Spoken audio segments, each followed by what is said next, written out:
The new global winners, why Japan and India are beating the US market in 2026. Something very strange is happening in global markets right now. While the United States is dealing with tariffs, inflation fears, and a stubbornly inverted yield curve, something else is quietly unfolding on the other side of the world. Two countries are suddenly outperforming the rest of the global market, Japan and India.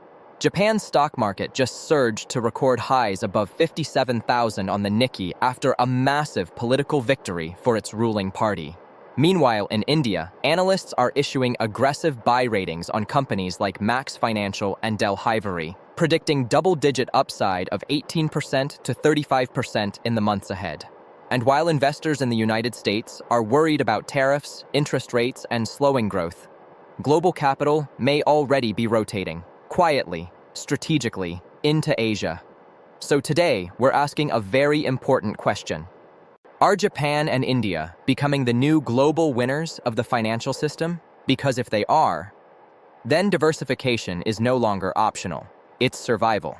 And by the end of this video, you'll understand why Japan's political supermajority is sending markets higher, why India's economic engine keeps accelerating, where analysts believe the smart money is going, and the technical signal most investors are missing right now.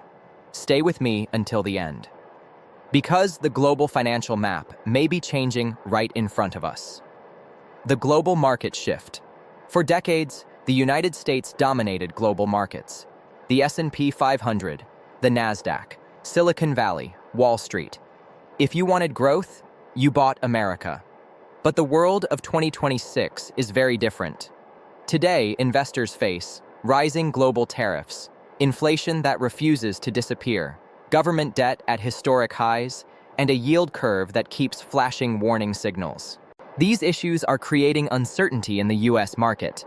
Meanwhile, international investors are looking for alternatives, and that search is leading them to one place: Asia. For the first time in many years, multiple Asian economies are showing something investors crave: political stability, plus economic expansion, plus rising corporate profits. And two countries are leading that charge: Japan and India. Japan's massive political shift. Let's start with Japan, because something historic just happened there.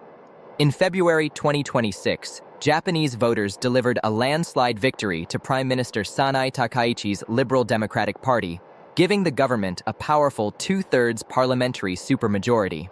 That kind of political control is extremely rare, and markets love it. Why? Because a supermajority means one thing: policy certainty. It means the government can push through major reforms without political gridlock, and that's exactly what investors are betting on.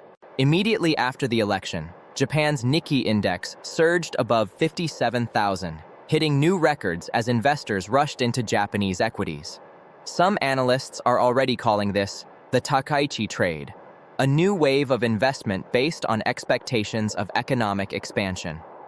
Why markets love supermajorities? Markets hate uncertainty, political chaos, weak coalitions, endless negotiations.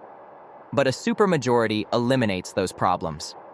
When a government has overwhelming power in parliament, it can move quickly.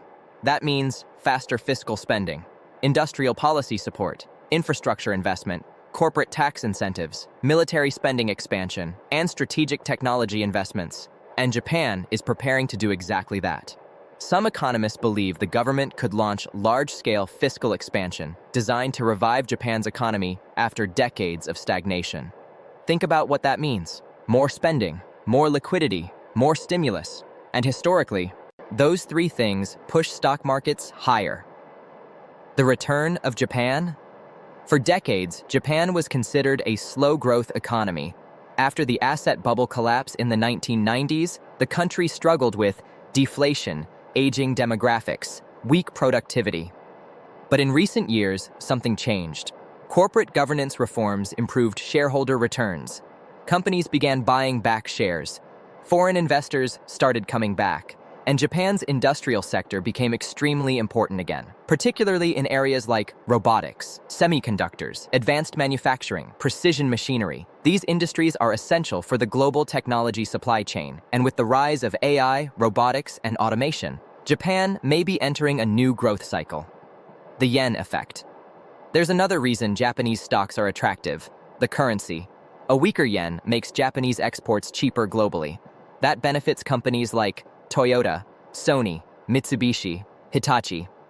And when exports increase, corporate profits follow, which pushes stocks higher. That's one of the reasons global investors are suddenly rediscovering Japan. India, the other global winner. Now let's talk about the second major winner, India. While Japan is benefiting from political stability, India is benefiting from something even more powerful: demographics. India is one of the youngest major economies in the world. Hundreds of millions of young workers are entering the workforce, and that creates three powerful forces. 1. Rising consumption. 2. Expanding middle class. 3. Rapid economic growth. Many economists now believe India could become the third largest economy in the world within the next decade, and investors are positioning themselves early. India's market moment. In recent weeks, analysts have issued new buy ratings on several Indian companies. Two names getting particular attention are Max Financial and Delhivery. Brokerage firms believe these companies could deliver significant upside. For example, Max Financial has been highlighted because of strong growth in the insurance sector and improved margins. Meanwhile, logistics company Delhivery continues expanding rapidly as India's e-commerce market grows, with analysts issuing strong buy ratings and bullish price targets. In fact, some analysts estimate nearly 20% upside for Delhivery based on current price targets. That's the kind of growth investors are chasing. The India supply chain. Boom. Another reason India is attracting capital is geopolitics. The global supply chain is changing. Companies no longer want to depend entirely on China. Instead, they are diversifying production across multiple countries. This strategy is called friendshoring, and India is one of the biggest beneficiaries. Global companies are investing billions into Indian manufacturing, especially in sectors like electronics, pharmaceuticals, semiconductors, electric vehicles. This creates jobs, economic growth, and corporate profits, which eventually show up in stock prices. Foreign investment flows. Another major driver of India's market growth is foreign capital. Global funds are increasingly allocating money to Indian equities. Why? Because compared with many developed economies, India offers faster GDP growth, a large domestic market, relatively stable institutions, and improving infrastructure.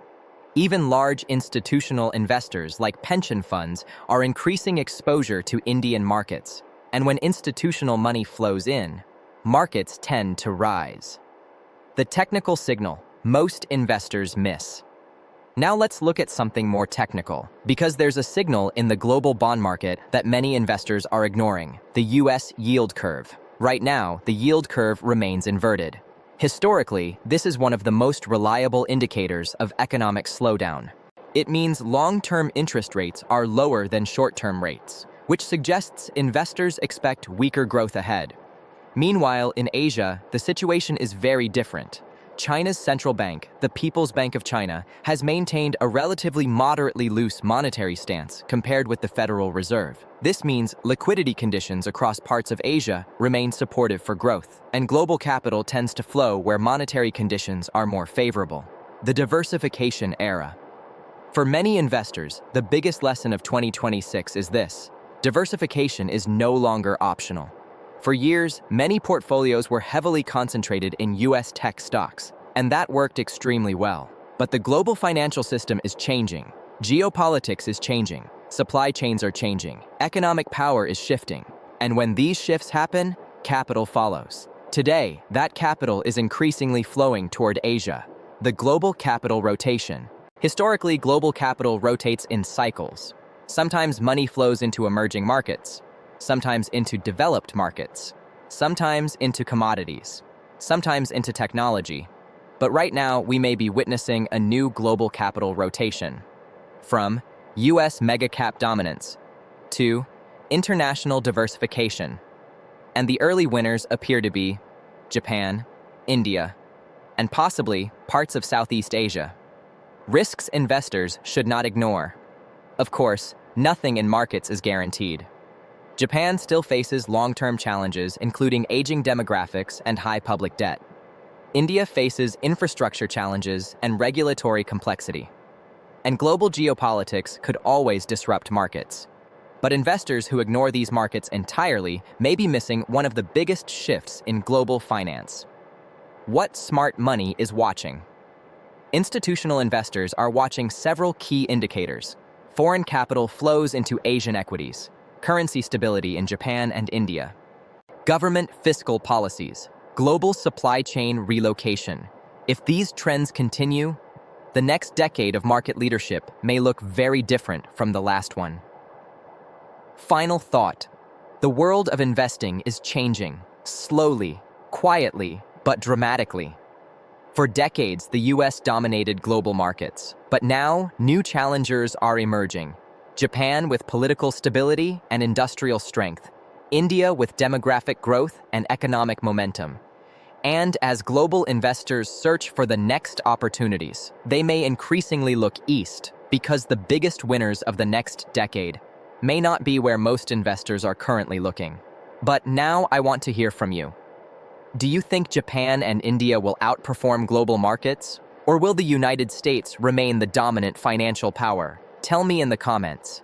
And if you want deep analysis of global markets, investing trends, and the future of money, subscribe to Mindful Minds and Money.